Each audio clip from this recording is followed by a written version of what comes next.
நம்ம என்ன பண்ணலாம், இப்போ ஒரு சின்னதாக குளிக்க என்ன பண்ணிக்கலாம், இந்த மட்டை இருக்கு இல்லையா, இந்த மட்டைக்குள்ள என்ன பண்ணிக்கலாம்,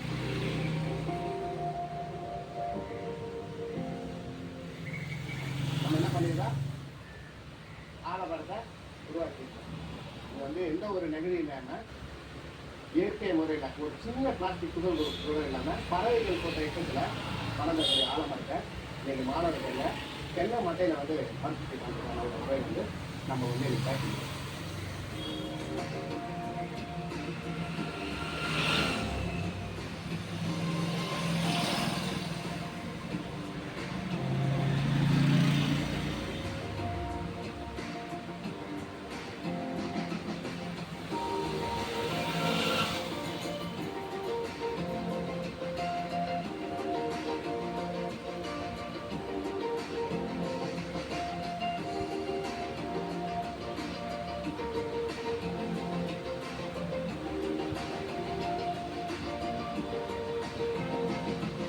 தென்னை மட்டையை வந்து நம்ம நெகிழியில் வந்து பார்த்திங்கன்னா நெகிழி இல்லாமல் வந்து தென்னை மட்டையில் நம்ம வந்து விதை போட்டுருக்கோம், மண் போட்டுருக்கோம்.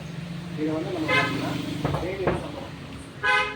டெய்லி தண்ணி ஊற்றி பராமரிச்சோம்னா அப்படியே மரமாகிடும். மரமாகி அந்த தென்னை மட்டைக்கு கீழே பார்த்தீங்கன்னா வேர் வரும்.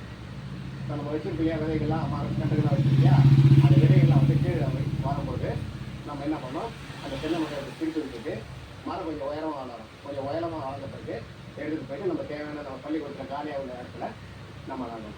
டெய்லி தண்ணி விடணும். அது வந்து டெய்லி தண்ணி விட்டால் தான் நல்ல பெரிய மரமாக.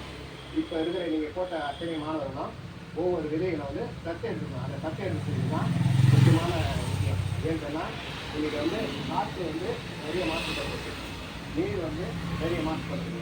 அதை வந்து நம்ம பூர்த்தி செய்யணும் அப்படின்னு சொன்னால் என்ன பண்ணணும், மரங்களை வந்து அதிகமாக வளர்க்கணும். அந்த மரங்களை அதிகமாக வளர்க்கும்போது பார்த்தீங்கன்னா பொல்யூஷன், ஏர் பொல்யூஷன், வாட்டர் பொல்யூஷன்லாம் வந்து அரசாகும். ஆகையால் தான் வந்து இந்த பயிற்சியை வந்து நம்ம இந்த நேரத்துக்கு வந்து நகரில்லா மட்டை தென்னை மட்டையில் வந்து எப்படி மரம் வளர்க்கணும் பயிற்சி வந்து நம்மளுக்கு வந்து சின்ன தோட்ட நிகழ்ச்சியில் வந்து சொல்லிக் கொடுத்துருக்கோம்.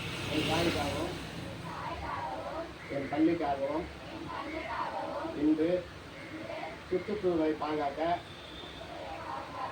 நகரில்லா மரம் நடும் விழிப்புணர்வு நிகழ்ச்சியில் கலந்து கொண்டு இளநீர் மட்டையில் மரம் வளர்க்கும் பயிற்சியை பெற்றோம்.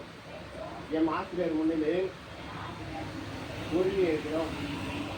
எந்த ஒரு காரணத்துக்காகவும் சுற்றுச்சூழலை மாசுபடுத்தலாம்.